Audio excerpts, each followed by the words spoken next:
일일 모의고사 보도록 하겠습니다. 1번입니다. 개설 등록에 대해서 틀린 것입니다. 1등록 1사무소 맞고요. 그 다음에 임시중개시설물 떴다방 설치하면 1년 이하의 전역이나 1,000만 원 이하의 벌금이고 등록을 취소할 수 있습니다. 책임자는 3번이 틀렸네요. 공인중개사가 아닌 자는 안 됩니다. 다만 특수법인은 그러하지 아니하죠. 책임자가 공인중개사에 대한 남기 프린트 3번 메인 위에 보면 특수법인은 책임자 공인중개사 아니라도 물론 되기는 합니다. 4번 소속공인중개사는 등록 신청할 수 없다. 개업하려면 소속공인중개사는 그만두고 개업해야 된다. 그 다음에 5번은 분사무소는 주된 사무소가 속한 시군구를 제외한 시군구별로 설치하되 시군구별로 1개소를 초과할 수 없다. 시험에 시도별로 1개소를 초과할 수 없다. 이런 식으로 X로 출제됐습니다. 자, 그 다음에 2번입니다. 결격사유에 해당하는 자를 모두 고르면 피특정 의견인 결격사유 아니고 피성년 의견인 피한정 의견인 결격사유고요. 그 다음에 기소유예 선고유예 결격사유 아닙니다. 집행유예는 유예기간 경과 후 2년간 결격사유입니다. 등록 취소, 자격 취소 3년간 결격사유입니다. 등록 취소, 자격 취소 모두 3년간. 암기 프린트 46번에 1, 2, 3, 4 나와 있습니다. 4개 다 3년짜리 결격사유. 취직하거나 개업할 수 없는 사유 3년짜리가 1, 2, 3번이라고 46번에 등록 취소 3년, 자격 취소 3년, 금고 이상 형 선고받고 집행이 종료되거나 집행을 받지 아니하기로 확정된 후 3년 미경과자, 300만 원 이상 이법상 벌금 받고 3년 미경과자 3년입니다. 답 5번이 되겠습니다. 3번입니다. 틀린 것입니다. 1번이 답이네요. 개공, 소공을 합한 숫자의 5배수를 초과해서 보조원 고용하면 절대적 등록 취소 1년에 1,000만 원입니다. 취소할 수 있다가 아니라 취소하여야 합니다.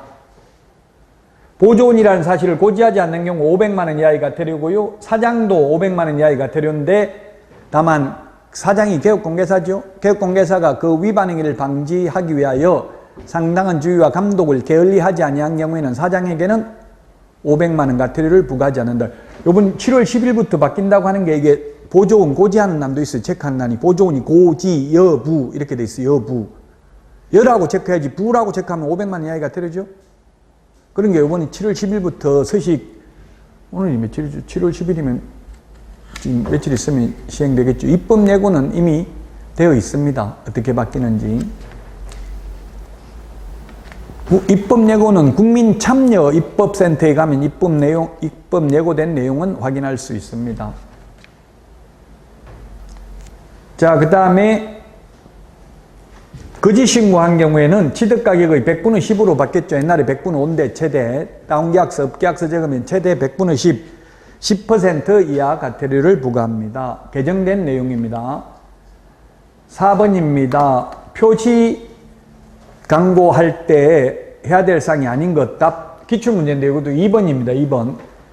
보통 보니까 신도시 같은 데 보면 유리창 상가 비어 있는데 거기다가 이렇게 아예 인쇄해가지고 임대문의 해가지고 갖다 붙여놨더라고요. 그러면 거기 그 붙인 장소 거기 소재지는 안 적어놔도 그 붙여놓은 거기가 매물 나온 거잖아요.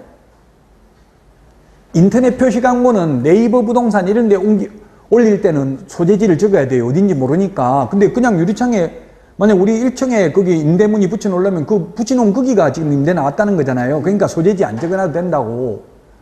근데 네이버 올리는 거 직방, 다방, 한방 이런 데 인터넷에 올리는 거는 어딘지 모르니까 소재지도 기재를 해야 돼요.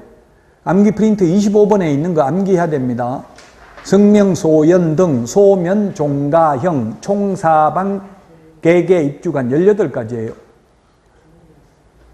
억지로라도 외워야 돼. 자꾸 외워놓으면 또 나중에 무슨 대가리인지가 또 헷갈려. 대가리만 외워놓으면. 그래도 자꾸 외우고 잊어먹고 또 틀리보고 문제 풀면서 거듭되는 고통을 받아야 합격할 수 있습니다. 2번이 답입니다. 이것도 기출문제입니다. 자, 그 다음에 옳은 것입니다. 옳은 것. 특수법인은 고려하지 않았다고 했죠. 특수법인은 이게 등록 기준 이런 게 적용 안 되니까.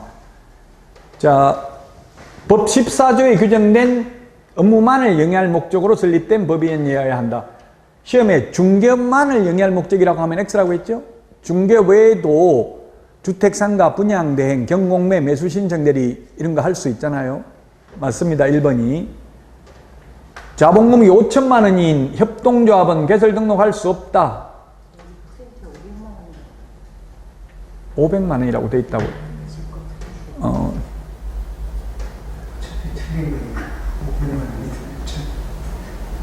5천만 원, 500만 원 해야 맞겠네. 500만 원으로 해야 이게 맞네. 틀린 걸 골라야 되니까. 자본금이 5천만 원이면 등록할 수 있으니까 500만 원 해야 되는데, 이게 제가 프린터는 제대로 내주는데 이게 지금 강의 교환을 급하게 PPT 하면서, 옛날에 와이프가 좀 도와주고 이러더만 요즘 뭐 주식한다고 아예 저 혼자 다 하라고 해가지고 하루 종일 해도 힘들더라고. 이게 하는 게 PPT를 별로 안 하다가 하니까.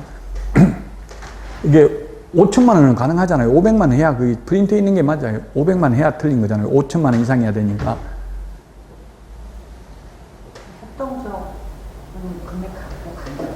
암기 프린트 3번. 사회적 협동조합은 다르지만 똑같아요. 협동조합은. 3번 봐봐요. 3번.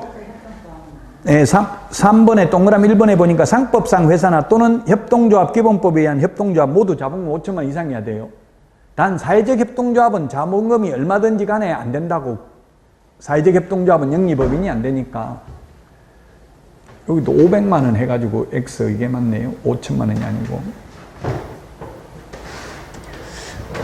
3번 한 명 회사가 개설 등록을 하려면 대표자는 공인중개사이어야 하며 대표자를 포함하는 게 아니라 제외한 임원 또는 사원의 3분의 1 이상이 공인중개사이어야 한다. 법인이 아닌 사단은 개설 등록할 수 없다. 소유권을 확보해야 되는 게 아니라 사용권만 확보하면 된다. 1번이 옳은 정답이고 2번은 500만 원으로 여러분들 프린트에 있는 것처럼 500만 원 하면 X 5천만 원 이상 해야 되니까 딱 5천만 원이면 등록할 수 있죠. 이상이니까 이상 그 숫자 포함이 이상이니까. 6번 경업할 수 있는 업무를 모두 고른 것은 임대업은 안 되고 임대관리대행, 개발업은 안 되고 개발에 관한 상담업은 가능하죠. 그 다음에 용역 제공은 안 되고 용역 알선만 된다 했습니다. 주택상가 분양대행 가능하네요. 그 다음에 기출문제입니다. 공인중개사를 대상으로 하는 게 아니라 누구를 대상으로? 개업 공인중개사를 대상으로 경영기법 및 경영정보 제공할 수 있습니다. 답 3번입니다. 네? 3번 맞죠? 3번. 자, 7번입니다. 인장등록 틀린 것입니다. 인장등록. 소공, 개공 모두 업무 개시 전에 인장등록해야 되고요. 그 다음에 7일 이내에 변경등록해야 되고요. 변경한 경우. 법인의 경우 인감증명서 제출로 가름하고요. 그 다음에 분사무소의 경우 법인의 대표자가 보증하는 인장을 등록할 수 있다. 안 하고 주된 사무소 걸 가져다 쓸 수도 있다. 자, 그 다음에 법인은 크기 제한 없어요. 법인 인감도장이니까 크기 제한이 없고 개인은 7mm 이상 30mm 이내에 실명도장해야 되죠.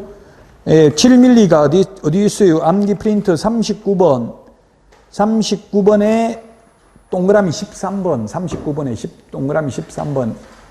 암기 프린터 39번에 동그라미 13번 보니까 개인 인장 등록 이렇게 되어 있잖아요. 개인이라고 되어 있죠? 찾았어요? 암기 프린트 39번에 13번 찾았어요? 개인이라고 되어 있잖아요. 법인 인감도장이니까 따로 크기 제한이 없다고요. 개인. 그래서 5번이 정답이 되겠습니다. 자, 그 다음에 8번인데 이게 바뀐 내용입니다. 1번이 자격 취소 사유가 옛날에는 공인중개사법 위반으로 징역인데 지금은 공인중개사법도 마찬가지지만 다른 거 업무 관련 범죄, 사기, 배임, 횡령, 사문서 위조, 범죄단체 조직 등의 혐의로 금고 이상의 집행유예만 받아도 자격 취소해야 됩니다. 집행유예도 자격 취소해야 됩니다. 자격 취소 사유가 확대됐습니다. 자, 그 다음에 자격증 양도 대회를 알선한 자도 1년 이하의 징역이나 1,000만 원 이하의 벌금에 처하도록 개정됐습니다. 등록증 알선한 자도 역시 1년에 1,000만 원입니다. 이게 조금 문제 별로 기출문제 아닙니다. 제가 낸 거라서 별로 좀 4번이 헷갈릴 수 있는데요. 상가 임대차 계약을 지금 이 시험에 내려면 저처럼 이렇게 내는 게 아니라 더 정확하게 하려면 공인중개사 법령상 명문 규정에 관한 내용으로 틀린 것은 이렇게 해야 되겠죠. 직접 법조문에 있는 것 기준으로. 근데 상가는 법조문에 없다고 주택임대차 계약을 체결하는 경우에는 확정일자 부여기간에 정보 제공 요청할 수 있다는 사항을 설명해야 된다. 주택임대차만 명시적 규정을 두고 있다고요? 왜? 작년에 전세 사기 때문에 이게 바뀐 거라고요, 법이. 전세 사기가 주택 전세 사기가 있었지 상관없었잖아요. 그래서 주택임대차 계약을 체결하려는 경우 확정일자 부여기관에 정보 제공 요청할 수 있다는 거. 확정일자 부여기관에 동주민센터에 세대별 주민등록 전입한 날짜 언젠지 선순위 세입자 몇 명 있는지 이런 걸 확인할 수 있다는 이야기입니다. 주택입니다. 주택. 그래서 4번이 답이고요. 그 다음에 5번 부동산 거래 질서 교란행위 신고센터에 신고할 수 있는 부동산 거래 질서 교란행위 범위에 무등록 중개, 거짓된 은행, 명의대여 등 행위 및 부동산 거래 신고 등에 관한 법률에 따른 허위 거짓 신고 등이 추가됐습니다. 그 요즘 과태료 부과되는 게 부동산 거래 질서 교란행위 신고센터에 신고된 거하고 아까 인터넷 표시광고 모니터링 제도 있었잖아요.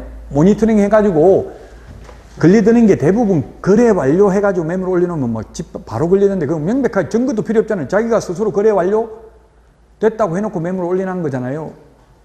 허위 매물 올린 거잖아요. 없는 매물. 거래됐으니까 없는 거잖아요. 500만 원 이하의 과태료라고요. 그게 많이 과태료가 부과되고 있대요. 요즘 등록관청에. 자, 인터넷 표시광고 모니터링 틀린 것입니다. 국토부 장관은 모니터링 기관이 제출한 모니터링 결과를 시도의사 및 등록관청에 등에 통보하고 이에 따른 조사 및 조치를 요구할 수 있다. 이 조사 조치를 요구받은 시도의사 및 등록관청은 신속하게 해당 요구에 따른 조사 및 조치를 완료하고 완료한 날로부터 15일이 아니고 10일 이내에 그 결과를 국토부 장관에게 통보해야 됩니다. 10일, 암기 프린터 10일 몇 번 있어요? 10일이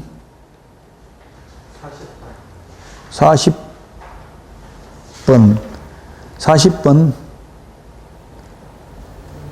그 11번에 있네. 11번 시도의사 등록관청은 10일 이내에 신고센터에 처리 결과를 통보해야 된다.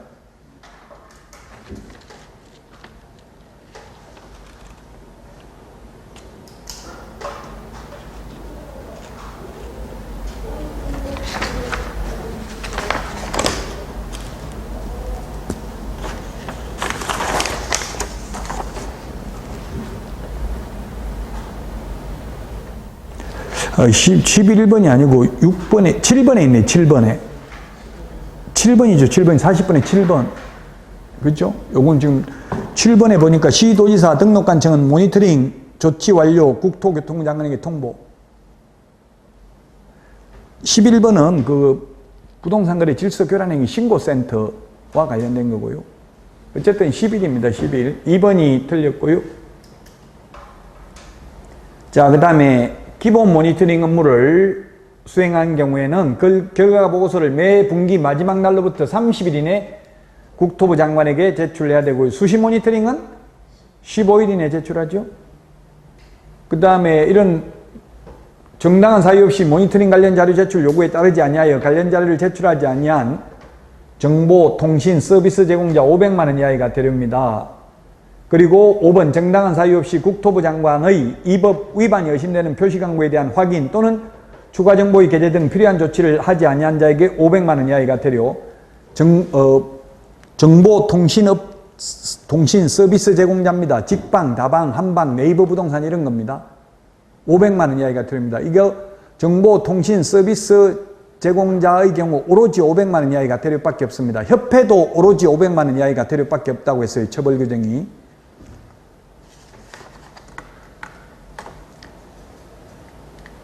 자, 10번입니다. 500만 원 이하의 과태료 부과 대상이 아닌 것은 했네요. 500만 원 이하의 과태료 부과 대상 아닌 거. 4번. 중개보조원을 표시하면 100만 원 이하의 과태료. 부당한 표시광고, 부당한 게 뭐예요? 속인 거잖아요. 부당한 표시광고. 허위 매물 올린 거, 없는 걸 올려놓는 거, 그 다음에 다른 중개사무소 올려놓은 거 따라서 같이 올리는 거, 자기는 의뢰받지도 않고, 이런 게 부당한 표시광고입니다. 대표적인 게. 중개대상물이 존재하지만 실제 중개대상이 될 수 없는 중개사물에 대한 표시광고. 2번, 중개사물이 존재하지만 실제 중개할 의사가 없는 중개대상물에 대한 표시광고. 그 다음에 중개대상물의 입지조건, 생활여건, 가격 및 거래조건 등 중개상물 선택에 중요한 영향을 미칠 수 있는 사실을 빠뜨리거나 은폐, 축소하는 등의 방법으로 소비자를 속이는 표시광고. 다 이게 긁어 넘어지면, 예를 들면 관리비 이런 것도 잘못 광고할 때 관리비 얼마까지도 지금 광고하라고 지침이 한국공인중개사협회에 올라와 있더라고요. 그러면 지금 살고 있는 사람이 낸 전월 관리비 이런 걸 공개하라고 돼 있어요. 그 관리비 같은 걸 터무니없이 예를 들면 20만 원인데 2만 원이라고 거짓말로 하면 이것도 광고를 냈으면 이게 해당될 수도 있어요. 긁어 넘어지면. 그 중개사물 선택에 중요한 영향을 미칠 수 있는 거, 중요한 게 뭔지 명확하게 규정은 없어요. 해석하기 나름이잖아요. 그 허위 매물 올리면 가짜로 광고하면 안 된다는 이야기입니다.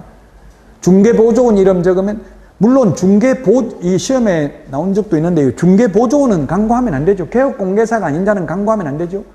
작년에 시험에 소속공개사 명의로 광고해도 된다. 안 됩니다. 소속공개사로 명의를 하는 거 안 돼요.